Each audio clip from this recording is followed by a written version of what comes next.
لیکن جتنی خوشی مجھے آج ہو رہی ہے شاید ہی پہلے کبھی ہو رہی ہو. جب نواز شریف کو 2013 میں حکومت ملی تو 20 گھنٹے کی لوڈ شیڈنگ تھی. پیپلز پارٹی کی گورنمنٹ سے ہمیں گورنمنٹ ملی تھی, یاد ہے نا؟ وہ 20 گھنٹے کی لوڈ شیڈنگ یاد ہے. اور اکانومی 1 point something پہ ہمارا گروتھ ریٹ تھا. جب نواز شریف 4 سال نہیں بلکہ 3 سال کے اندر زیرو لوڈ شیڈنگ پہ ملک آ گیا, زیرو لوڈ شیڈنگ پہ. تو لوگوں نے کہا, باہر کے ملکوں نے کہا کہ جنات کی طرح کام ہوئے. بھائی سال میں کون سا پاور پلانٹ لگتا ہے اور کام کرنا شروع ہوتا ہے؟ میں نے اپنی آنکھوں سے دیکھا, جنات کی طرح کام ہوا اور 2 سال میں لوڈ شیڈنگ ختم ہو گئی ماشاءاللہ. اور 1.8 1.9 پہ 2% پہ جو گروتھ تھی, نواز شریف 6% پہ چھوڑ کے گیا تھا اور 7% پروجیکٹڈ گروتھ کیا.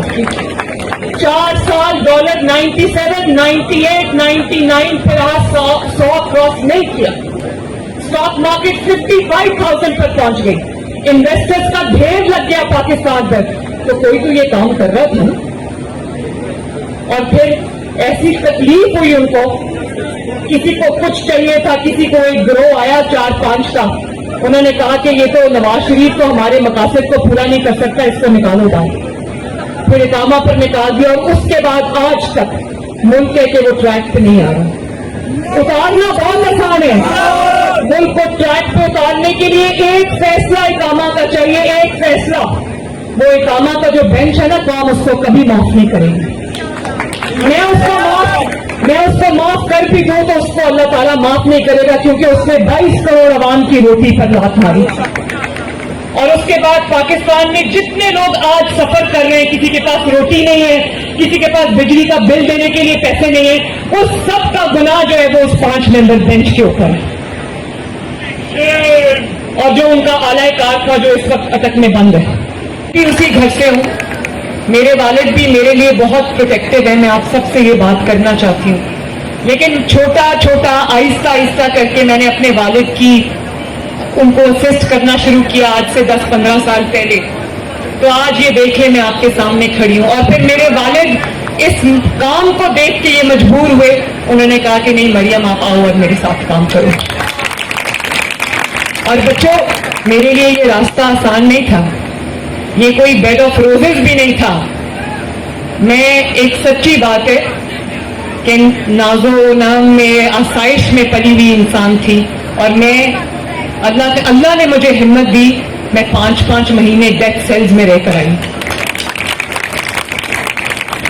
اور کسی اور نے ساتھ دیا نہ دیا, میں اپنے والد کا ان کے مشکل وقت میں نے ساتھ نہیں چھوڑا. اور میں نے یہ کہا تھا کہ جو لوگ مجھے آپ کی کمزوری بنانا چاہتے ہیں وہ انشاءاللہ تعالیٰ دیکھیں گے کہ اللہ تعالیٰ مجھے آپ کی طاقت بنائے گا. اور 200 کے قریب میں نے پیشیاں بے گناہ ہوتے ہوئے بھگتی اپنے والد کے ساتھ. جب ہم اڈیالہ میں اپنی والدہ کو چھوڑ کے آئی, وہ ڈیتھ بیڈ پہ تھی, تب میں بچیوں سے خصوصی طور پہ مخاطب ہوں. تو میرے والد کو لگا کہ پتہ نہیں اس کو عادت نہیں ہے. تو یہ جون جولائی کا مہینہ تھا, قہر کی گرمی تھی, بالکل ایسے لگتا تھا کہ وہ جو سیل ہے, کیونکہ اس میں ایک چھوٹا سا پنکھا تھا, وہ بھی 8-10 گھنٹے بند رہتا تھا. تو ان کو لگتا تھا کہ شاید یہ برداشت نہ کر سکے. تو انہوں نے 2-3 دن تو مجھے کہا بیٹا حوصلہ کرنا, گھبرانا نہیں. پھر انہوں نے دیکھ لیا کہ الحمدللہ یہ گھبراتی نہیں, تو پھر انہوں نے مجھے کبھی کہا بھی نہیں. ان کی نظروں کے سامنے سے مجھے کوٹ لکھپت جیل سے گرفتار کیا. ان کی آنکھوں میں آنسو تھے, لیکن انہوں نے کہا بیٹا گھبرانا نہیں. اور پھر کوٹ لکھپت جیل میں ڈیتھ سیل میں 24/7 سالٹری کنفائنمنٹ. سالٹری کنفائنمنٹ یہ ہوتی ہے جب آپ 24 گھنٹے لاکڈ رہتے ہو, آپ سے بات کرنے والا کوئی نہیں ہوتا. اور میرے بچے تھے, میں ان کو چھوڑ کے وہاں اپنے ملک کی خاطر, اپنے باپ کی خاطر, اپنی پارٹی کی خاطر میں نے حوصلے سے برداشت کیا. تو یہ میں آپ سب کو صرف اس لیے بتا رہی ہوں, آپ سے میں ملتی رہوں گی کیونکہ آپ میری ٹیم ہو ماشاءاللہ. لیکن میں آپ کو یہ کہنا چاہتی ہوں کہ اللہ تعالیٰ جب آپ کو آزمائشوں سے گزارتا ہے تو وہ اس کی کوئی وجہ ہوتی ہے ہمیشہ. کسی دن میں روئی نہیں, کسی دن میں گھبرائی نہیں. ایک جج آیا کرتے تھے ہمارا سیل, میرے سیل میں بھی آتے تھے, وہ ڈیتھ سیل تھا, اس میں باتھ روم اور کمرہ اکٹھا ہی تھا. تو جب میں نماز پڑھتی تھی مجھے یہ پتہ نہیں چلتا تھا کہ میں کمرے میں نماز پڑھی ہوں یا باتھ روم میں نماز پڑھی.